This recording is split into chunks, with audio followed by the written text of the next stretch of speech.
நாம் வாழ்ந்துக்கிட்டு இருக்கக்கூடிய இந்த வாழ்க்கையில் நமக்கு தேவையானவற்றை எல்லாத்தையும் நம்ம அடையணும் அப்படின்னு சொன்னால் நாம் அதுக்கு ஃபர்ஸ்ட்டு பாசிட்டிவான ஒரு மென்டாலிட்டியோடு வாழணும். நாம் பாசிட்டிவாக இருந்தால் மட்டும்தான் இந்த பிரபஞ்சமானது நமக்கு சாதகமாக செயல்பட ஆரம்பிக்கும். ஸோ இன்னும் சொல்லப்போனால் இந்த பிரபஞ்சத்துடைய பாஸ்வேர்டே பாசிட்டிவிட்டி தான். நாம் பாசிட்டிவாக இருந்தால் மட்டும்தான் இந்த பிரபஞ்சம் நமக்கு தகுந்த மாதிரி வேலை பார்க்க ஆரம்பிக்கும். இல்லை அப்படின்னு சொன்னால் நமக்காக இந்த பிரபஞ்சமானது எதையுமே செஞ்சு கொடுக்காது, நமக்கு ஃபேவரபுளாக எதையுமே செய்யாது. ஸோ இந்த ஒரு வீடியோவில் நாம் எப்போவுமே பாசிட்டிவாக இருக்கணும்னா என்ன மாதிரியான விஷயங்களெல்லாம் ஃபாலோ பண்ணணும் அப்படிங்கிற விஷயத்தை தான் இந்த வீடியோவின் மூலமாக ஷேர் பண்ண போகிறேன். ஸோ வீடியோக்குள்ளே போகிறதுக்கு முன்னாடி நீங்கள் இன்னும் நம்மளோட சேனலை சப்ஸ்கிரைப் பண்ணாமல் இருக்கீங்க அப்படின்னு சொன்னால் மறக்காமல் இந்த சேனலை சப்ஸ்கிரைப் பண்ணி வச்சுக்கோங்க. நம்மளுடைய வாழ்க்கையில் நம்ம எப்போவுமே பாசிட்டிவாகவே இருக்கணும், நம்மளை எப்போவுமே சந்தோஷமாகவே நம்ம வச்சுக்கணும் அப்படின்னு சொல்லிட்டு ஆசைப்படுறவங்க தான் எல்லாருமே. ஆனால் சில சுச்சுவேஷனில் நம்மளால் சந்தோஷமாக இருக்க முடியாமல் போயிடும். எப்போவுமே பாசிட்டிவான எண்ணங்களோடு நம்மளால் இருக்கவே முடியாது. ஸோ அப்படி நீங்கள் நினைக்கிறீங்க பாசிட்டிவாகவே இருக்கணும், நம்ம சந்தோஷமாகவே இருக்கணும் அப்படின்னு நினைக்கிறீங்கன்னா, நம்ம வாழ்க்கையில் சந்தோஷமாக வாழ்கிறதுக்கான ஒரு 15 விஷயங்கள் தான் நான் எடுத்து வச்சுருக்கேன். அது என்னென்ன அப்படின்னு பார்க்கலாம். முதல் விஷயம், நீங்கள் உங்களை மதிக்க கற்றுக்கோங்க. யார் மதிக்கிறாங்களோ இல்லையோ உங்ககிட்ட இருக்க திறமை உங்களுக்கு தெரியும். அது மட்டும் இல்லாமல் உங்ககிட்ட இருக்கக்கூடிய குட் குவாலிஃபை எல்லாமே உங்களுக்கு மட்டும்தான் தெரியும்.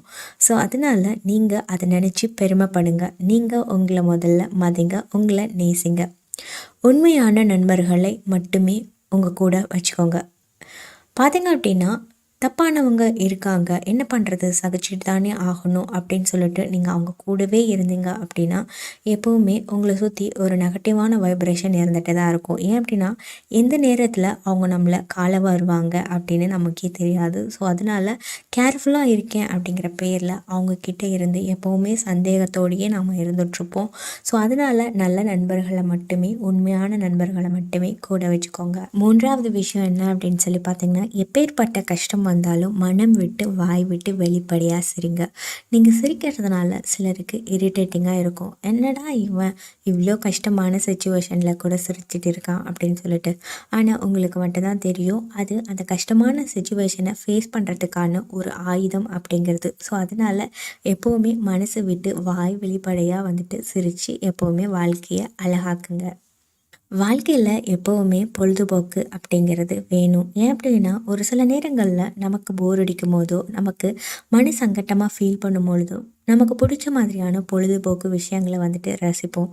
சில நேரங்களில் சோகமாக இருக்கும்போது நல்லா டான்ஸ் ஆடுற மாதிரியான சாங்ஸ் எல்லாம் கேட்டுட்டு ரொம்பவுமே சந்தோஷமாக இருந்துகிட்ருப்போம். ஸோ அந்த மாதிரியான பொழுதுபோக்கு விஷயங்கள், உங்களை உற்சாகப்படுத்துகிற மாதிரியான, உங்களை உத்வேகப்படுத்துகிற மாதிரியான பொழுதுபோக்கு விஷயங்களை பண்ணி ரசிங்க. முடிஞ்ச அளவுக்கு அடுத்தவங்களுக்கு உதவி பண்ணுங்கள். உங்களுக்கு குடும்பத்தார் இருந்தாங்க அப்படின்னா உங்களுக்கு குடும்பத்தில் இருக்கவங்க ரொம்பவுமே முக்கியம், எனக்கு அவங்கள ரொம்ப பிடிக்கும் அப்படின்னு உங்கள் மனசில் தோணுச்சு அப்படின்னா கண்டிப்பாக உங்கள் குடும்பத்தாருக்கு ஹெல்ப் பண்ணுங்கள்.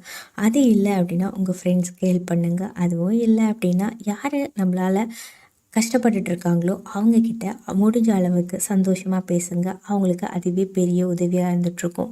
அடுத்தவங்களுடைய மனசில் அடுத்தவங்களுக்கு நம்ம உதவி பண்ணுறதுனால அவங்க மனசில் நிம்மதி பிறக்கும். ஸோ அதனால் நமக்கும் முடிஞ்ச அளவுக்கு பார்த்திங்கன்னா யாரும் நமக்கு துணை இருக்காங்க அப்படிங்கிற மாதிரியான ஒரு உணர்வு வரும். எப்போவுமே வதந்திகளையும் புரளிகளையும் நாம் பேசவும் கூடாது. அதே மாதிரி பேசுகிறவங்க இருந்தாங்க அப்படின்னா அது காது கொடுத்து கேட்கவும் கூடாது. வதந்திகள் எப்போவுமே அது பொய்யாக தான் இருந்துகிட்ருக்கோம். அது மட்டும் இல்லாமல் ஒருத்தர் மேலே நம்ம தப்பான அபிப்பிராயத்தை வைக்கிறதுக்கு அது ஒரு உறுதுணையாகவே இருந்துகிட்ருக்கும். இப்போது மாமியார் மருமக இருக்காங்க அப்படின்னு சொன்னால் ஹஸ்பண்ட் பார்த்திங்கன்னா அவங்க அம்மாவை பற்றி அவரே தப்பாக மனைவி கிட்ட சொல்லுவாங்க. ஸோ அதனால் பார்த்திங்கன்னா மனைவி அவங்களுடைய மாமியாரை பார்க்கும்போது இவங்க கெட்டவங்களாமா, நம்மளுடைய ஹஸ்பண்டே சொல்லியிருக்காரு அப்படிங்கிற மாதிரியான ஒரு எண்ணம் பிறந்து மாமியாருக்கும் மருமகளுக்கும் பார்த்தீங்க அப்படின்னா சண்டையும் வரும். ஸோ அதனால எப்போவுமே வந்துட்டு வதந்திகளையும் புரளிகளையும் பேசாதீங்க.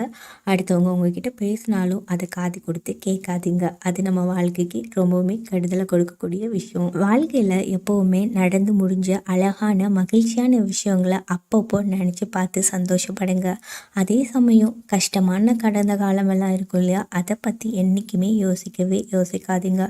ஏன் அப்படின்னா கடந்த காலம் மனதை இன்னுமுமே நோகடிக்கும். அது மட்டும் இல்லாமல் கடந்த காலத்தில் நடந்த கசப்பான விஷயங்களை நீங்கள் ஞாபகம் வச்சுக்கிறதுனால எதிர்காலத்தில் வரப்போகிற நிறைய சந்தோஷங்களை நீங்கள் இழந்துருவீங்க. ஸோ அதனால் வாழ்க்கையில் கடந்த காலத்தில் நடந்த சந்தோஷமான மகிழ்ச்சிகரமான விஷயங்களை மட்டுமே அப்பப்போ நினச்சி பார்த்து சிரித்து கொண்டாடுங்க. உங்களுடைய நிகழ்காலத்தில் கஷ்டமான சிச்சுவேஷன் வரும்போது ரொம்பவுமே துவண்டு போய் ரொம்பவுமே சோகமாக ஆயிடாதீங்க. இந்த விஷயம் கடந்து போயிடும், அடுத்த நிமிஷம் நல்லா அழகானதாக இருக்கும் அப்படின்னு சொல்லிட்டு மனசை ஒருநிலைப்படுத்தி ரொம்பவுமே அழகாக நாளைக்கு மாறும் அப்படிங்கிற மாதிரியான ஒரு மனநிலையை கொண்டு வாங்க. அடுத்து நடக்க போகிறது எப்போவுமே சர்ப்ரைஸ் தான். ஸோ அடுத்து நடக்க போகிறது ரொம்ப அழகானதாக இருக்கும் அப்படின்னு சொல்லிட்டு நம்புங்க. எப்போவுமே தன்னம்பிக்கை அப்படிங்கிறது நமக்குள்ளே எப்போவுமே இருந்துகிட்ருக்கும். அது மட்டும் இல்லாமல் நமக்கு வந்துட்டு நாம் தான் திறமையான ஒரு பர்சன். இது தலைகணம் அப்படின்னு சொல்லிட்டு ஒரு சிலர் சொல்வாங்க. ஆனாலும் பார்த்திங்கன்னா நம்மளுடைய தன்னம்பிக்கை மேலே நீங்கள் உண்மையிலேயே எனக்கு இதை பண்ண முடியும் அப்படின்னு நீங்கள் கான்ஃபிடெண்ட்டாக இருந்தீங்க அப்படின்னா அது யாராலையுமே மாற்ற முடியாது. ஆனால் இன்னொருத்தவங்க கூட கம்பேர் பண்ணி என்றைக்குமே நீங்கள் உங்களை பார்க்காதீங்க. உங்களுடைய தன்னம்பிக்கையை வச்சு உங்களால் ஜெயிக்க முடியும் அப்படிங்கிற ஒரே ஒரு குறிக்கோளை மட்டுமே வச்சுருங்க. நம்மளுடைய வாழ்க்கையில் பெரிய பெரிய ஆசைகள் தான் நம்மளுடைய அச்சீவ்மெண்ட்ஸாக இருந்துகிட்ருக்கோம். அப்படி பெரிய பெரிய ஆசைகள் கிடைக்கல அப்படிங்கிறதுக்காக எப்போவுமே சோர்ந்து போடாதீங்க. முதல்ல சின்ன சின்ன ஆசைகளை வந்துட்டு நிறைவேற்றுங்க. அந்த சின்ன சின்ன ஆசைகளை எல்லாத்தையுமே நீங்கள் வந்துட்டு அடைஞ்சதுக்கப்புறமா கொஞ்சம் கொஞ்சமாக பார்த்திங்கன்னா மூவ் ஆன் ஆகி அதுவே வந்துட்டு உங்களுடைய பெரிய ஆசைகளை நிறைவேற்றி வைக்கிறதுக்கு ஒரு உறுதுணையாகவே இருக்கும். எப்போவுமே உங்களுடைய மனசாட்சிக்கு உண்மையாக இருங்க. எல்லாருக்கிட்டையுமே உலகத்தில் இருக்க எல்லாருக்கிட்டையுமே நம்ம போய் சொல்லலாம். ஆனால் நம்மளுடைய மனசாட்சிக்கிட்ட என்றைக்குமே போய் சொல்லவே முடியாது. குற்ற உணர்வு நம்மளை என்றைக்குமே வந்துட்டு சாதாரணமாக விடவே விடாது.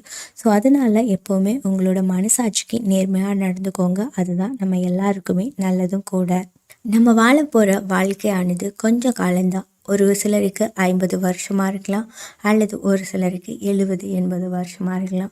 ஆனால் இந்த கொஞ்ச காலத்தில் எல்லாரையுமே வந்துட்டு நம்ம காயப்படுத்துவோம். நம்மளால் முடிஞ்ச அளவுக்கு யாரையுமே வெறுக்காதீங்க, யாரையுமே வெறுத்து ஒதுக்காதீங்க. அவங்களுடைய பாயிண்ட் ஆஃப் வியூவில் அவங்களுக்கு என்ன பிரச்சனை அப்படிங்கிறத கொஞ்சமாச்சும் காது கொடுத்து கேளுங்க, கண் திறந்து பாருங்கள். அப்போ தான் அவங்களுடைய மனநிலை நமக்கு புரியும். ஸோ அதனால் நம்ம வாழ போகிற இந்த கொஞ்சம் வருஷத்தில் யாரையுமே வெறுத்து ஒதுக்கி அவங்கள காயப்படுத்தாதீங்க.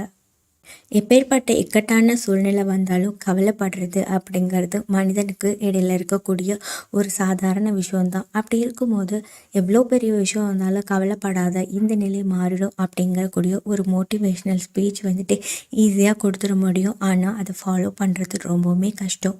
ஆனாலும் கவலைப்படாமல் இருந்தால் மட்டும்தான் நம்மளால் சக்ஸஸ் அடைய முடியும். ஸோ அதனால் கவலைப்படாதீங்க, உங்களுடைய மனசை தளர விடாதீங்க. இந்த நிலை மாறும் அப்படின்னு சொல்லிட்டு முழுவதுமாக நம்புங்க. எளிமையாக எப்போவுமே வாழ கற்றுக்கோங்க. ஏன் அப்படின்னா எளிமையாக வாழ்கிறதுனா நான் பெரிய பணக்காரனாக இருக்கேன் ஆனால் நான் எளிமையாக வாழணுமா அப்படின்னு சொல்லி கேட்டிங்கன்னா அது கிடையாது.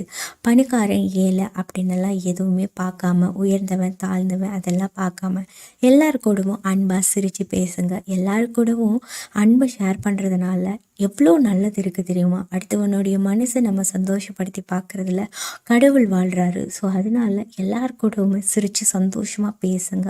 சிரிக்கிறதுனாலையும் அன்பு செலுத்துறதுனாலையும் நம்ம எப்போவுமே குறைஞ்சி போயிட மாட்டோம். நமக்கு ரொம்ப பிடிச்ச பர்சன் மேலே நம்ம அதிகமான அன்பை வைப்போம். அதே அன்பை அவங்களும் நம்ம மேலே வைப்பாங்க அப்படின்னு நம்ம எதிர்பார்க்குறது முட்டாள்தனம். ஸோ அதனால் முடிஞ்ச அளவுக்கு நம்ம அன்பை ஷேர் பண்ணுவோம். அவங்க நம்ம மேலே அன்பு செலுத்துகிறாங்களோ இல்லையோ, அவங்களுக்கு எப்போ நம்மளுடைய அன்பு புரிஞ்சு அவங்க என்றைக்கு வந்துட்டு நம்மளுடைய அன்பை மிஸ்யூஸ் பண்ணக்கூடாது அப்படின்னு நம்ம மேலே திரும்பவும் அன்பு செலுத்துகிறாங்களோ அது வரைக்கும் நம்ம காத்துட்ருக்கலாம். நம்ம எப்போவுமே அன்பு செலுத்திட்டே இருக்கலாம். அதிகமாக அன்பை ஷேர் பண்ணுங்கள். அது கண்டிப்பாக உங்களுக்கு ஒரு நாள் வந்து கிடைக்கும். எப்போதுமே சிரிச்சிட்டே இருங்க. சிரிப்பு அப்படிங்கிறது ஒரு அழகான மருந்து. ஸோ அதனால் அது என்றைக்குமே வந்துட்டு தள்ளி வைக்காதீங்க. தோணும் போதெல்லாம் சிரித்து சந்தோஷமாக இருங்க. எப்போவுமே உங்களுடைய மனசு கூட நீங்கள் நெருக்கமாக இருங்க. உங்கள் மனசுக்கிட்ட ஆள் மனசுக்கிட்ட அப்பப்போ பேசுங்க, அப்பப்போ தொடர்புலேயே இருங்க. ஏன் அப்படின்னா உங்களுடைய மனசு தான், உங்களுடைய ஆள் மனது தான் கடவுள். ஸோ அந்த கடவுள்கிட்ட எப்போவுமே கனெக்டிங்லேயே இருந்துட்டுருங்க. ஸோ தென் இது சம்மந்தமாக உங்களுக்கு வேறு ஏதாவது சந்தேகங்கள் இருக்குது அப்படின்னு சொன்னால் கீழே கமெண்ட் பாக்ஸில் என்கிட்ட ஷேர் பண்ணுங்கள். நீங்கள் கேட்கக்கூடிய சந்தேகங்கள் பிறருக்கும் பயனுள்ளதாகவும் சிந்திக்கிற வகையிலையும் இருக்குது அப்படின்னு சொன்னால் அந்த சந்தேகத்திற்கான பதிலை நான் மற்றும் ஒரு வீடியோவில், அதுவும் இந்த சேனல்லையே ஷேர் பண்ணுறதுக்கு நான் ரெடியாக இருக்கேன். ஸோ மறக்காமல் உங்களுடைய சந்தேகங்களை ஷேர் பண்ணுங்கள். தேங்க்யூ.